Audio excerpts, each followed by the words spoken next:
दोस्तों, क्या होगा अगर आप अपनी बोट के साथ समंदर में हो और अचानक से समंदर का पानी कहीं गायब हो जाए और बाद में आपको दिखे समंदर की खाली और वीरान जमीन। यह चीज आपको कितना ज्यादा डरा सकती है। और आखिर जो समंदर का पानी गायब हुआ है वह कहाँ चला गया, और क्या एक बार फिर से इस समंदर में वह पानी वापस आएगा या नहीं? चलिए इन सभी सवालों के जवाब जानते हैं इस कहानी से। इस कहानी की शुरुआत होती है और हमें एक फैमिली को दिखाया जाता है जिसमें वो अपने बेटे बेन का बर्थडे सेलिब्रेट करने के लिए समंदर के बीच में आए होते हैं। यहाँ पर सब कुछ एकदम नॉर्मल चल रहा था। बेन की मॉम समंदर में स्विमिंग करने के लिए जंप कर देती है, जबकि बेन और उसके फादर फिशिंग करने में बिजी थे। लेकिन तभी अचानक से बेन की मॉम जूलियन को समुद्र में ऐसा फील हुआ जैसे कोई बड़ी सी चीज उसके आसपास चक्कर लगा रही हो। जब वो इस बारे में देखती है तो सब कुछ एकदम नॉर्मल होता है, लेकिन तभी अचानक से कोई उसे समंदर के नीचे खींच लेता है और साथ ही इनके बोट पर जो इंस्ट्रूमेंट थे वो भी कुछ अनयूजुअल सा बिहेव करने लगते हैं। बेन और टॉम इस चीज पर ध्यान नहीं दे पा रहे थे क्योंकि वो फिशिंग करने में बिजी थे। वहीं डूबती हुई जूलियन अपने आप को बचाने के साथ साथ टॉम को भी बहुत सारी आवाजें लगाती है, लेकिन उस पर किसी का भी ध्यान नहीं जाता। और यहाँ पर जूलियन को फील होता है कि समुंदर का पानी पीछे की तरफ जा रहा है और अब टॉम भी इस चीज को नोटिस कर लेता है। वो जूलियन को देख लेता है और इसीलिए टॉम उसे बचाने के लिए पानी में जंप कर देता है। तो वहीं बेन बोट का इंजन स्टार्ट करके उसे उनके पास ले जाता है। अब टॉम जूलियन को डूबने से बचा लेता है और इसके बाद बेन और केसी उन दोनों को बोट के ऊपर खींच लेते हैं और इस तरह से जूलियन की जान बच पाती है। अब बोट पर टॉम अपनी बेटी केसी पर गुस्सा करता है। वो कहता है कि तुम्हारा ध्यान कहाँ था? तुम्हें पता है ना कि जो भी स्विमिंग के लिए जाएगा उस पर कोई एक शख्स ध्यान रखेगा, तो तुमने ये नियम क्यों तोड़ा? अगर तुम्हारी माँ को कुछ हो जाता तो क्या होता? अब केसी भी इस बात के लिए गिल्टी थी, लेकिन उसके सॉरी कहने पर सभी लोग आगे बढ़ जाते हैं और इसके बाद वो अपने बेटे बेन का बर्थडे सेलिब्रेट करते हैं। तभी यहाँ पर केसी के बॉयफ्रेंड की उसे कॉल आ जाती है और वो नोटिस करती है कि उसके बॉयफ्रेंड के पीछे शहर में बहुत बड़ा तूफान आ रहा है। ये देखकर केसी थोड़ा परेशान हो जाती है क्योंकि इस वक्त ये लोग सेफ जगह पर तो नहीं थे। यह बात वो जाकर अपने मॉम डैड को बताती है, जिसके बाद यह लोग अपनी बोट की सेफ्टी चेक करने लगते हैं। जो चेक करते हुए यह लोग नोटिस करते हैं कि बहुत सारी वेल्स और शार्क इनकी बोट के आसपास मंडरा रही हैं। और टॉम जानता था कि वेल या शार्क ऐसा किसी बड़े भयानक तूफान के आने से पहले ही करती हैं। अभी आने वाले भयानक तूफान का अंदाजा तो हो ही चुका था, लेकिन इससे पहले इन्हें इन शार्क से निपटना था। लेकिन तभी इसी दौरान इनकी बोट को एक जोरदार झटका लगता है, जिसे चेक करने के लिए टॉम नीचे पानी में जाता है। वो देखता है कि बोट के नीचे एक बहुत बड़ा डेंट आ चुका है, जो कि जरूर किसी बड़ी शार्क ने दिया था। ये चेक करने के बाद जब टॉम वापस आता है तो वो बुरी तरह से जख्मी होता है और ये देखकर जूलियन उसके जख्मों पर स्टिचेस लगाती है। यहाँ पर टॉम अपनी फैमिली को बताता है कि शार्क के दिए उस डेंट की वजह से हम बोट को आगे नहीं ले जा पाएंगे और अब इनके पास सिर्फ यही ऑप्शन रह गया था कि ये किसी को मदद के लिए बुलाएं, लेकिन सिग्नल भी नहीं थे। इनकी बोट का कम्युनिकेशन कोई भी सिग्नल पिक नहीं कर रहा था। अब इस मुश्किल वक्त में टॉम अपने खाने पीने का सामान चेक करता है। उनके पास सिर्फ 4 दिन तक पीने का पानी था और कुछ भी नहीं, लेकिन तसल्ली उन्हें इस बात की थी कि ये लोग एक शिपिंग रूट पे थे और यहाँ से कोई ना कोई शिप इन्हें गुजरते हुए देख लेगा। अब इनकी इन्हीं बातों के दौरान इन्हें बाहर से एक जोरदार आवाज सुनाई देती है। जब इन्होंने बाहर जाकर देखा तो एक बड़ा सा मेट्रॉइड इन्हीं की तरफ आ रहा था। वो इनकी शिप से टकरा सकता था और उससे बचने के लिए टॉम जल्दी से अपनी बोट का इंजन स्टार्ट करता है, लेकिन वो जानता था कि अगर उसने ऐसा किया तो उसकी बोट बर्बाद हो जाएगी और ऐसा ही होता है। इनकी बोट का इंजन बर्बाद हो गया और दूसरा मेट्रॉइड भी इनकी तरफ बढ़ने लगा। अब अपने आप को बचाने के लिए यह लोग कुछ और कर नहीं सकते थे, इसलिए ये बोट के निचले हिस्से में जाकर लाइफ जैकेट पहन लेते हैं। इसके बाद इन लोगों को एक जोरदार आवाज सुनाई दी और ये सभी बेहोश हो जाते। जब इन्हें होश आया तो ये लोग पाते हैं कि ये लोग जिंदा थे। हालांकि इन्हें चोटें जरूर आई थी, लेकिन हैरानी की बात यह थी कि अब इनकी बोट के अंदर एक बहुत बड़ा छेद हो चुका था, लेकिन उससे पानी अंदर नहीं आ रहा था। अब जब ये पूरा परिवार अपनी बोट से बाहर आकर देखता है तो यह नजारा देखकर हैरान रह जाते हैं। इनकी बोट के आसपास जमीन पर मछलियां पड़ी थीं और इनकी बोट एक पथरीले पहाड़ जैसे इलाके में थी, जैसे ही लोग किसी दूसरे ग्रह पर आ गए हों।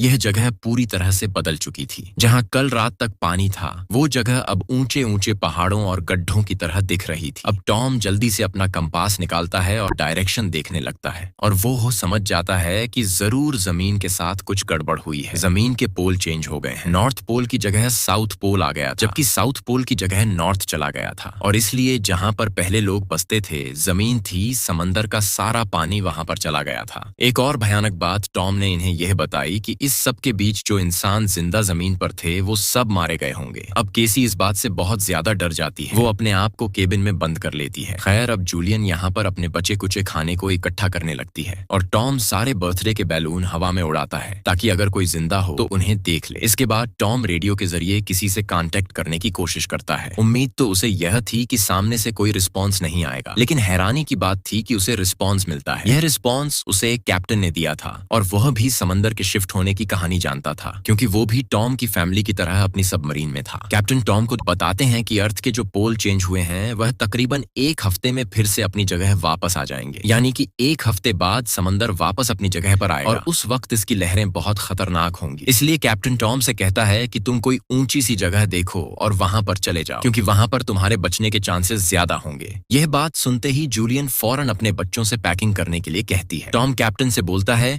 कि आपकी सबमरीन के अंदर भी बचने के चांसेस ज्यादा हैं, तो क्या आप मेरे बच्चों को रख लेंगे? कैप्टन कहता है कि जरूर भाई, मैं ऐसा करना तो चाहता हूँ, लेकिन मैं कर नहीं सकता क्योंकि मेरी सबमरीन के अंदर मेरा एक साथी मारा गया है और यहाँ पर सिर्फ 2 लोगों की ही जगह है। मैं एक आदमी तो रख सकता हूँ, लेकिन फिर भी एक बाहर ही रहेगा। अब यहाँ पर टॉम कैप्टन से रिक्वेस्ट करता है कि प्लीज आप मेरे दोनों बच्चों को किसी तरह से रख लें, इसके बदले में आप जो कहेंगे मैं आपके लिए करूंगा। और अब इसलिए कैप्टन उसकी बात मान लेता है। इसके बाद टॉम उस सबमरीन की लोकेशन का अंदाजा लगाता है और वह अपनी वाइफ को बताता है कि हम सिर्फ 2 दिन में वहां तक पहुंच जाएंगे, यानी कि समंदर का पानी वापस आने से पहले हम अपने बच्चों को सही सलामत वहां तक पहुंचा सकते हैं और इस तरह से हमारे दोनों बच्चों की जान बच सकती है। अब अगली सुबह यह पूरी फैमिली अपने सफर के लिए तैयार थी। तभी टॉम देखता है कि दूर से एक अजीब सा आदमी अपने डॉग के साथ इस तरफ ही चला आ रहा है। टॉम देखता है कि वह आदमी जख्मी था, इसीलिए उसने उसकी मदद करनी चाहिए। वो उसे पानी भी देता है। उस आदमी ने टॉम का पानी पीने के बाद उसका शुक्रिया कहने के बदले उस पर ही अटैक कर दिया और यह चीज दूर खड़ी जूलियन भी देख लेती है। वो आदमी अपने पास में पड़े हुए चाकू से टॉम पर हमला करके उसकी जान ले लेता है। अब अपने हस्बैंड को तो वो नहीं बचा पाई, लेकिन जल्दी से वह बोट के अंदर जाती है और केविन में अपने दोनों बच्चों को लॉक कर देती है। इसके बाद वह केसी को एक फ्लेयर गन देती है और कहती है कि इसका यूज तभी करना जब बहुत ज्यादा जरूरत हो। अब यह बात कर ही रहे थे कि वह आदमी इनकी बोट तक भी पहुंच जाता है और उससे बचने के लिए जूलियन बश रूम के अंदर चली जाती है और यहाँ आकर वह अपने जख्मों को सीना शुरू कर देती है। अब यहाँ पर वो किलर इनकी बोट पर छानबीन करना शुरू कर देता है और जैसे ही उसे यहाँ खाना मिलता है वह खाना शुरू कर देता है, जिससे लग रहा था वह पिछले कई दिन से भूखा है। खाना खाने के बाद जब वह जूलियन को देखने गया तो पाता है कि जहाँ से आवाज आ रही थी वह केविन खाली था। दरअसल जूलियन बोट में हुए छेद से निकलकर यहाँ से भाग चुकी थी, लेकिन उस आदमी का जो डॉग होता है वो जूलियन को देख लेता है और अब मजबूरी में जूलियन को उस डॉग को चुप कराने के लिए उसे मारना पड़ता है और वो खुद बोट के नीचे छिप जाती है। हालांकि वैसे तो वो उस किलर को नहीं मिल पाती, लेकिन जब वो अपने डॉग को मरा देखता है तो वो समझ जाता है कि जूलियन बोट से बाहर है। अब जैसे ही वो उसे पकड़ने के लिए बोट से नीचे उतरा तो जूलियन वापस बोट के ऊपर जाकर एक टूटे हुए शीशे को अपना रास्ता बनाते हुए फिर से बोट के अंदर आ जाती है। लेकिन थोड़ी ही देर में यहाँ पर जूलियन फिर से उस आदमी के हाथों पकड़ी जाती है। कैसी जो ये सब केविन से देख रही थी उसे याद आता है कि यह फ्लेयर गन यूज करने का अच्छा मौका है। वो फ्लेयर गन चला देती है जिससे उस आदमी को तो ज्यादा नुकसान नहीं होता, लेकिन इनकी बोट चलने लगती है। अब जूलियन जल्दी से अपने दोनों बच्चों को बचाने के लिए इस बोट से बाहर निकल जाती है। खैर, बाहर जाने के बाद कैसी और बेन अपने फादर की डेड बॉडी को देखकर रोने लगते हैं। अब यहाँ पर जूलियन भी अपने हस्बैंड से लिपटकर रो ही रही थी कि तभी वो देखती है कि वो किलर उनकी जलती हुई बोट से बाहर निकल आया था और अब इसीलिए उनके लिए यहाँ पर रुकना सेफ नहीं था। इसलिए वो अपने दोनों बच्चों को लेकर यहाँ से भागती है। भागते भागते ये लोग काफी थक चुके थे, इसलिए ये एक पहाड़ी के पीछे आराम करने के लिए रुकते हैं, क्योंकि इन्हें लग रहा था कि शायद उस किलर ने यहाँ इनका पीछा छोड़ दिया होगा। और बेन यहाँ पर भी रो ही रहा था। कैसी उसे हौसला देते हुए पीने के लिए साफ पानी देती है, लेकिन बेन पानी पीने से भी इनकार कर देता है। अभी ये सब बातें ही कर रहे थे कि जूलियन ने देखा कि वो किलर अभी भी इनके पीछे ही है। अब इसलिए ये तीनों जल्दी से किलर से बचने के लिए यहाँ से भागना शुरू कर देते हैं। भागते भागते ये लोग थक भी चुके थे, लेकिन जब भी ये पीछे मुड़कर देखते हैं वो किलर इनके पीछे ही होता था। अब ये लोग रुकते नहीं हैं, लगातार भागते रहते हैं और भागते भागते एक ऐसी जगह पर पहुंच जाते हैं जहां पर जहरीला पानी मौजूद था। यहां से निकलते वक्त इनकी हालत खराब हो गई और जूलियन को एहसास हुआ कि बेन डिहाइड्रेटेड हो चुका है। इनके पास पानी की कुछ आखिरी बूंदें थीं जो कि इन्होंने बेन को दी, लेकिन इतने पानी से कुछ कहां होने वाला था।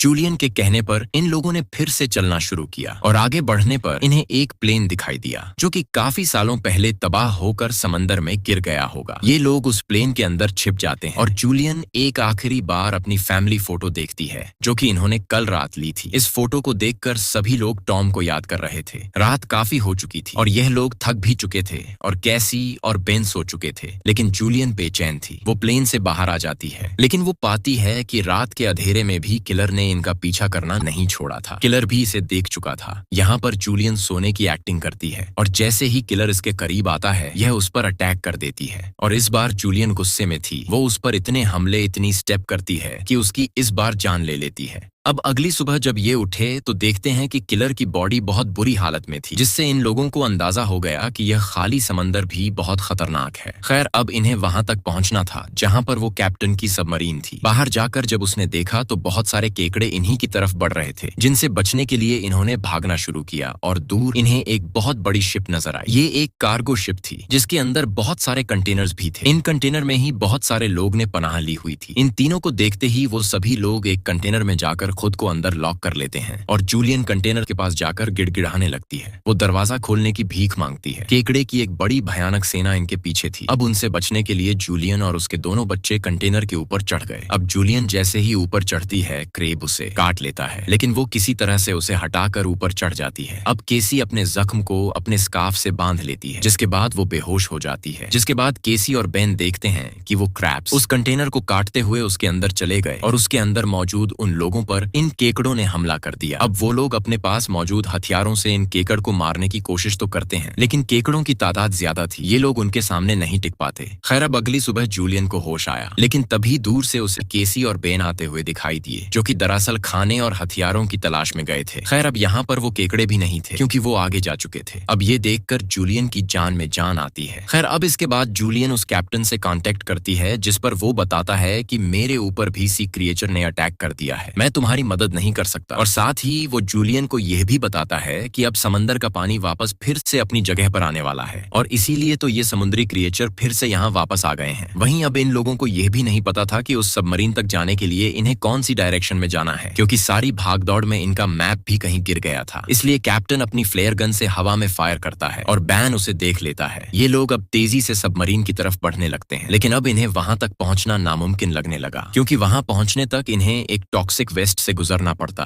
और वहां से आगे बढ़ते हुए इनकी किस्मत एक बार और धोखा देती है। वहां पर लैंडस्लाइड होने लगती है, जहां पर जूलियन जो सबसे पीछे थी उसके आगे आकर एक बड़ा सा पत्थर गिर गया। वो वहीं पर फंस जाती है। अब केसी अपनी माँ के बिना आगे नहीं बढ़ना चाहती थी, लेकिन वो उसे कसम देती है कि तुम हर हाल में अपने भाई को बचाओगी, और अब इसीलिए केसी अपने भाई को लेकर आगे बढ़ने लगती है। जब ये लोग सबमरीन तक पहुंचते हैं तो इन्हें वहां पर कोई भी नहीं मिलता। ये जोर जोर से सबमरीन का दरवाजा खटखटाने लगते हैं, लेकिन तभी पीछे से एक कैप्टन आता है जो कि बुरी तरह से जख्मी था। कैप्टन इन्हें बताता है कि देखो, अब मेरे बचने के चांसेस ज्यादा नहीं और सबमरीन में 3 लोग बैठ सकते हैं। यह बात सुनकर कैसी जल्दी से वापस पीछे मुड़ी। वहीं जूलियन की तरफ फिर से उन केकड़ों का सैलाब आने लगता है, जहां पर वो अपनी गन से उन सबको शूट करने लगती है, लेकिन कुछ ही देर में उसकी बुलेट्स खत्म हो जाती हैं। अब इससे पहले कोई क्रेव आकर उस पर हमला करता, कैसी ऊपर से उसे हाथ देती है और आखिर उसकी मदद से जूलियन यहाँ से बाहर निकलने में कामयाब हो जाता और यह लोग जल्दी से भागते हुए सबमरीन तक आ जाते हैं। अब ये लोग बिना ज्यादा वक्त गवाए सबमरीन के अंदर बैठ जाते हैं और तभी एक बड़ी सी भयानक समुद्री लहर इन्हें अपनी तरफ आती हुई दिखाई देती है, जो कि 100 फीट ऊंची थी। वो जोरदार तरीके से इनकी सबमरीन से आकर टकराती है, जिससे ये लोग बेहोश हो जाते हैं। जूलियन को जब होश आया तो हैरानी की बात थी कि उनकी सबमरीन पानी में नहीं थी, बल्कि समंदर की वो बड़ी लहर इनकी सबमरीन को बहाकर एक शहर में ले आई थी, जो कि तबाह हो चुका था, जिसे देखकर साफ समझ आ रहा था कि जमीन से इंसानों का सफाया हो चुका है। और बस यही सीन दिखाते हुए यह फिल्म, यह कहानी यहाँ खत्म हो जाती है। दोस्तों, अगर आपको यह वीडियो अच्छी लगी हो तो वीडियो को लाइक और चैनल को सब्सक्राइब भी कर ले। मिलते हैं ऐसी ही अगली शानदार वीडियो में।